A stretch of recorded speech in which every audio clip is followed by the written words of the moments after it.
కానీ ఇప్పుడు నేను అడగాలి శ్యామ్లా, ప్లీజ్. మరి యాక్టివ్గా పాలిటిక్స్, ఒక పబ్లిక్ లైఫ్, యాక్టింగ్లో నువ్వు ఉండి కంటిన్యూ అవ్వడానికి నీ వెనక ఎవరున్నారు? నా వెనక నా ఫ్యామిలీ ఉందక్క, మా అత్తగారి కుటుంబం. మేము ఉన్నాము, ఏమైనా పర్వాలేదు.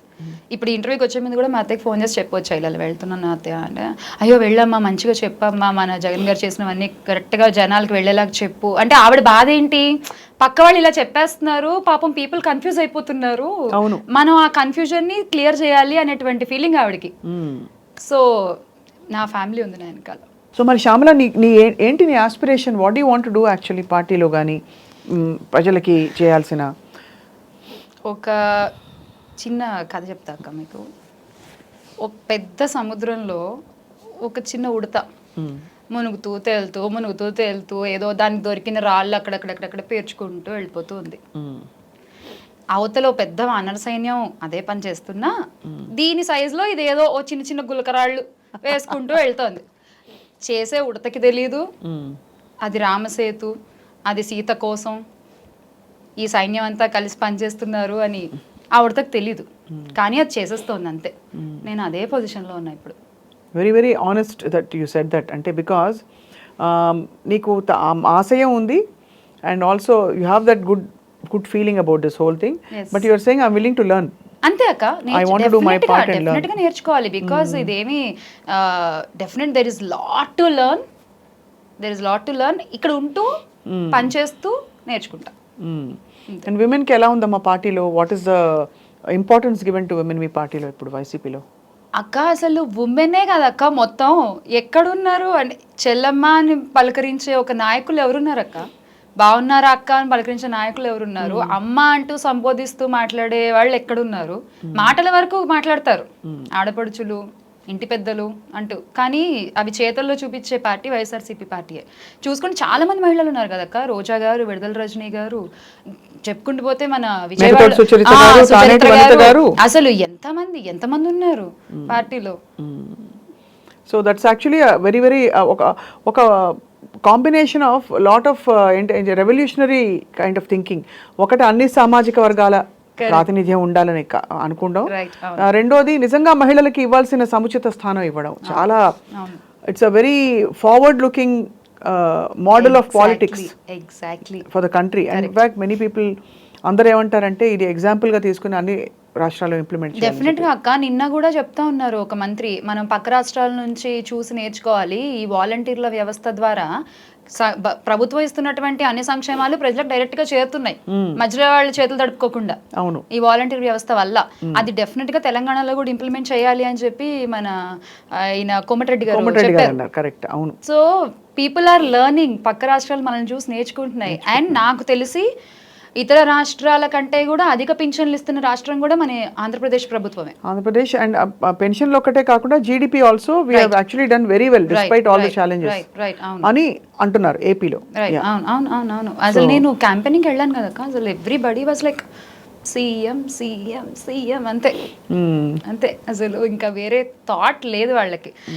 మరి ప్రచారాలు చూస్తేనేమో అసలు లేదు అది ఇది అని మాట్లాడేవాళ్ళు మాట్లాడుతున్నారు, కానీ ఖచ్చితంగా ఈసారి ముఖ్యమంత్రి అయ్యేది శ్రీ వైఎస్ జగన్మోహన్ రెడ్డి గారే. అంతేనా? You are so confident? అంతే. మరి అంటే ప్రతిపక్షాలు ఇప్పుడు మనకి బీజేపీ, టీడీపీ, జనసేన వీళ్ళందరూ ఎఫెక్ట్ ఉంటుందా అసలు ఏమన్నా? అదే అక్క చెప్తున్నా కదా, మాటల వరకు ప్రజలు కూడా తెలివి మీరారు అక్క. మాటల వరకు చెప్తారు, సరే అండి ఓకే మేము మీకేస్తాం అని కూటమి కబుర్లు చెప్తారు, కానీ ప్రతి సామాజిక వర్గంలోనూ జగనన్న మార్క్ ఉన్నప్పుడు, ప్రతి పేదవాడి గుండెల్లోనూ జగనన్న ఉన్నప్పుడు, ప్రతి పేదవాడి ఇంట్లో 5 ముద్దలు నోట్లోకి వెళ్తున్నాయి అంటే దానికి కారణం జగన్మోహన్ రెడ్డి గారు అయినప్పుడు, ప్రతి రైతు కూడా పంట పండించుకుంటూ సంతోషంగా ఉన్నాడు, ఎటువంటి అప్పులు లేకుండా. మన రైతు అప్పులు కూడా చూసుకుంటే జగనన్న ప్రభుత్వంలో పెద్దగా లేవు, ఆకలి చావులు లేవు. సో ఇవన్నీ చూసుకుంటే ఓటేసే ముందు ఒకసారి ఆలోచించరా అక్క, మనస్సాక్షి ఉండదా? ఉంటుంది, ఉండాలి. అంటే ఉండవలసిన సమయం వచ్చి ఉంటుంది, గ్యారెంటీగా ఉంటుంది, డెఫినెట్ గా ఉంటుంది అక్క. ఇప్పుడు మనం ఒక ప్రొడ్యూసర్ దగ్గర డబ్బులు తీసుకుంటున్నాం అంటే నెక్స్ట్ సినిమా ఆయన అడిగినప్పుడు ₹1 తక్కువ చేస్తాం మనం. అవును, because we'll have that gratitude. ఆ బేసిక్ గ్రాటిట్యూడ్ ఉంటుంది ప్రజల్లో అయితే చాలా ఉంది. But who are all these people మరి పార్టీ పొలిటికలీ మోటివేటెడ్గా అలిగేషన్స్ చేయడము వీళ్ళందరూ, సో వాళ్ళు ఏమైపోతారు? Did you ever wonder? ఇప్పుడు గుడ్ అక్క ఉండాలి. అలా అడిగినప్పుడు అలా ఎలిగేషన్స్ చేస్తున్నప్పుడు జనాలకు ఒక థాట్ క్రియేట్ అవుతుంది. ఆ థాట్కి ఆన్సర్ మళ్ళీ జగనన్నే అవుతారు. అది వెరీ వెల్ స్పోకెన్. శ్యామల, నాకు ఒక ఇది, డిడ్ యూ ఎవర్ వండర్ ఫ్యామిలీలో ఇంత డిస్ప్యూట్స్ అండ్ రిఫ్ట్స్ వచ్చాయి కదా, షర్మిల గారు వెళ్ళి ఇలా ప్రచారం చేయడం, సునీత గారు వెళ్ళి ప్రచారం చేయడం, did you ever wonder? And wonder ఏం లేదక్క. ఇప్పుడు ఆయన ఒక షర్మిల గారికి అన్నగా మాత్రమే ఉండుంటే జగన్మోహన్ రెడ్డి గారు ఏపీ ప్రభుత్వంలో ఇంత అభివృద్ధి జరిగేది కాదు, ఏపీ ప్రజలకి ఇంత అభివృద్ధి జరిగేది కాదు. ఏపీలో ఆంధ్రప్రదేశ్లో ఉన్న చెల్లెమ్మలందరికీ అన్నగా ఉండాలనుకున్నారు కాబట్టే కొంచెం సొంత చెల్లికి దూరం అవ్వాల్సి వచ్చింది అనేది నా అభిప్రాయం. ఒక చెల్లిని చూసుకుంటామా, ఇక్కడున్న అందరి చెల్లెళ్ళ సంతోషం చూసుకుంటామా అనేటువంటి ఒక చాయిస్లో ఆయన అందరి చెల్లెళ్ళని కోరుకున్నారు. కరెక్టే. బట్ అక్కడ చెల్లి మాట్లాడుతున్న మాటలు అభిమానులకి చాలా మందికి బాధేస్తోంది. బట్ తను నేనే రైట్ అన్నట్టు షీఈ్ టాకింగ్, అంటే lot of crossing the line. ఎందుకంటే కుటుంబం ఇంటి గుట్టు బయట పెట్టకూడదు, లేకపోతే ఇంట్లో ఉండే విషయాలని బయట బజార్కి ఇడిచినట్టు చాలా మంది, అంటే ఎమోషన్ వాళ్ళు తెలుసు కదా ఊళ్ళలో ఎలా ఉంటారు, వాళ్ళు ఫీల్ అవుతున్నారు. What did you feel? అన్న చెల్లెళ్ళ గొడవలు, అక్క తమ్ముళ్ళ గొడవలు ఎలా ఉంటాయంటే ఈ పూట కొట్టుకున్నా రేపు పొద్దున కలవచ్చు.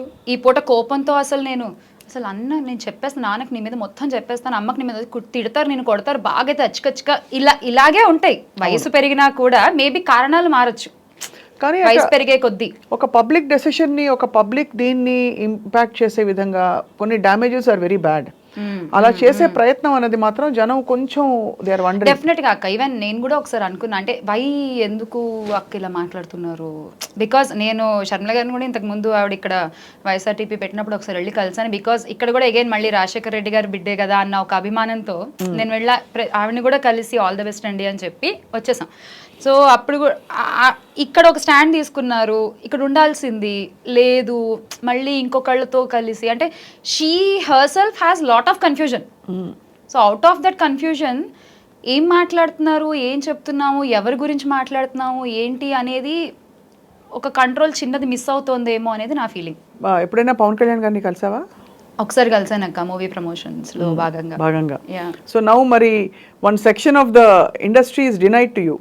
Will be denied to you. Will it be like that akka? Seriously? I don't know. I mean, that's what I've heard. If it is like that, వాళ్ళు అలాంటి వాళ్ళ నిజంగానా ఉండరాలా? అదే వాళ్ళు అంటే వాళ్ళు కాదు, అంటే అక్కడ చుట్టూ ఉండే వాళ్ళు భయానికో ఎందుకులే అని వినికిడి. మళ్ళీ నాకు తెలియదు, I don't know anything about the industry. నా ఫీలింగ్ ఏంటి అంటే ఇందులో ఉన్నాం కాబట్టి మనం అమ్మాయిని పిలవద్దు అనేటువంటి ఒక మెంటాలిటీ గనక ఆ నాయకులకి ఉంటే, ఆ లీడర్కి ఉంటే, ఆయన కరెక్టా ఆంధ్రప్రదేశ్ ప్రభుత్వానికి ఆలోచించండి. ఖచ్చితంగా. ఐ మీన్ అంటే అదే చెప్తున్నాను, అంటే పర్యవసానాలు. బికాజ్ ఇక్కడ కొట్టొచ్చినట్టు చెప్పుంటుంది ఏంటంటే జనము ఆ పార్టీలకు అతీతంగా beneficiaries are there in all parties. ఈరోజు జగన్మోహన్ రెడ్డి గారి ప్రభుత్వం ఇస్తున్న పథకాలు. So from that perspective you are right, something to think about. అంతే కదక్క. అలాంటి ఒక మెంటాలిటీ, అలాంటి ఒక మైండ్ సెట్ ఉన్న వ్యక్తి కరెక్టా ఆంధ్రప్రదేశ్ ప్రభుత్వానికి? అంటే ఇక్కడ ఈ అమ్మాయి ఉంది కాబట్టి మనం ఈ అమ్మాయిని పిలవద్దు అంతే, అది కరెక్టా?